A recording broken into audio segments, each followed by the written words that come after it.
ತಾಯಂದಿರೇ, ಎಲ್ಲ ಯುವಕ ಮಿತ್ರರೇ,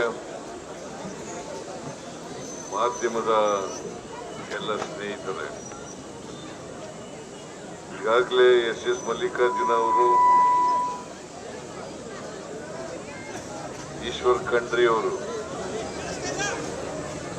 ನಿಮ್ಮನ್ನ ಉದ್ದೇಶಿಸಿ ನಮ್ಮ ಅಭ್ಯರ್ಥಿ ಸಮರ್ಥ ಅವರಿಗೆ ನಾವೆಲ್ಲ ಆಶೀರ್ವಾದ ಮಾಡಬೇಕು ಅಂತೇಳಿ ನಿಮ್ಮಲ್ಲಿ ಮನವಿಯನ್ನ ಮಾಡಿದ್ದಾರೆ. ಕೇಳ್ತಲ್ವಾ?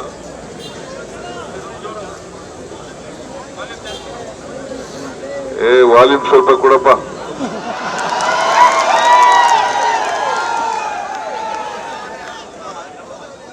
ಒಂಬತ್ತನೇ ತಾರೀಕು ದಾವಣಗೆರೆ ದಕ್ಷಿಣ ಮತಕ್ಷೇತ್ರದಲ್ಲಿ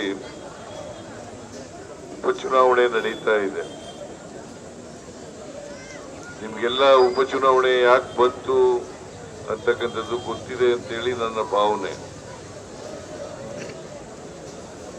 ಈ ಉಪಚುನಾವಣೆ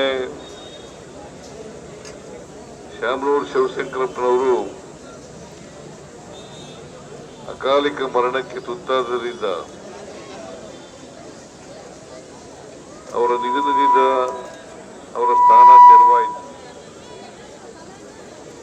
ಆ ತೆರವಾದ ಸ್ಥಾನಕ್ಕೆ ಭರ್ತಿ ಮಾಡಲಿಕ್ಕೋಸ್ಕರ ಈ ಉಪಚುನಾವಣೆ ನಡೀತಾ ಇದೆ.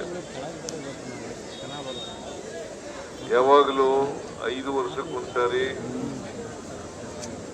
ಅದು ಪಾರ್ಲಿಮೆಂಟ್ ಚುನಾವಣೆ ಆಗ್ಬೋದು, ಅಸೆಂಬ್ಲಿ ಚುನಾವಣೆ ಆಗ್ಬೋದು, ತಾಲೂಕಾ ಬೋರ್ಡ್ ಚುನಾವಣೆ ಆಗ್ಬೋದು, ಜಿಲ್ಲಾ ಪಂಚಾಯತಿ ಚುನಾವಣೆ ಆಗ್ಬೋದು, ಗ್ರಾಮ ಪಂಚಾಯತಿ ಚುನಾವಣೆ ಆಗ್ಬೋದು, 5 ವರ್ಷಕ್ಕೊಂದ್ಸಾರಿ ಚುನಾವಣೆ ನಡೀತದೆ.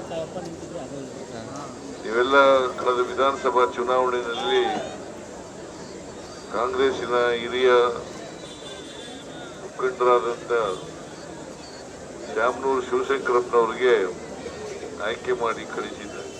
ದೊಡ್ಡ ಅಂತರದಿಂದ ಗೆಲ್ಲಿಸಿದ್ದಾರೆ. ಆದರೆ ದುರ್ದೈವ,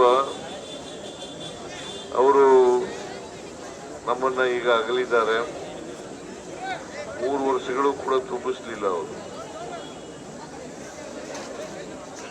ಮಧ್ಯದಲ್ಲಿ ಅವರು ಕಾಲ ಆದರು.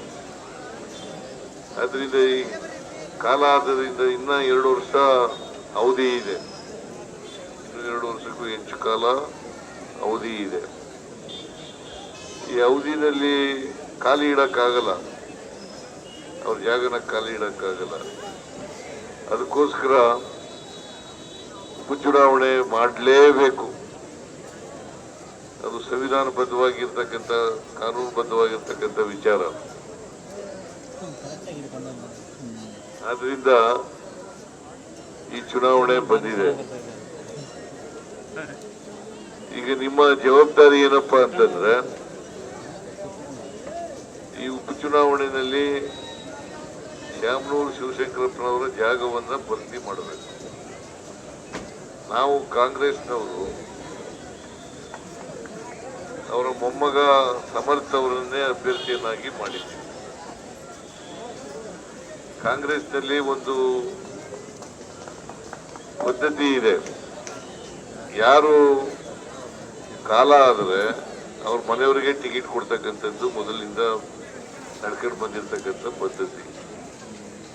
ಹಾಗಾಗಿ ಶ್ಯಾಮನೂರು ಶಿವಶಂಕರಪ್ಪನವರ ಮಗ, ಮೊಮ್ಮಗ, ಅವ್ರಿಗೆ ಟಿಕೆಟ್ ಕೊಟ್ಟಿದ್ದೀವಿ. ಅವ್ರ ಮಗ ಮಲ್ಲಿಕಾರ್ಜುನ, ಎಸ್ ಮಲ್ಲಿಕಾರ್ಜುನ ಕೂಡ ಸಚಿವರಾಗಿದ್ದಾರೆ.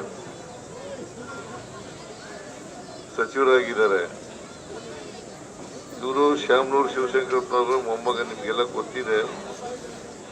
ಈ ಚಿತ್ರದವರೇ ಆದ್ರಿಂದ ಅವರು ನಿಮ್ಗೆಲ್ಲ ಚಿರಪರಿಚಿತರು ಅಂತಕ್ಕಂಥ ಮಾತುಗಳನ್ನ ಈ ಸಂದರ್ಭದಲ್ಲಿ ಹೇಳಲಿಕ್ಕೆ ಬಯಸ್ತಾ ಇದ್ದೇನೆ.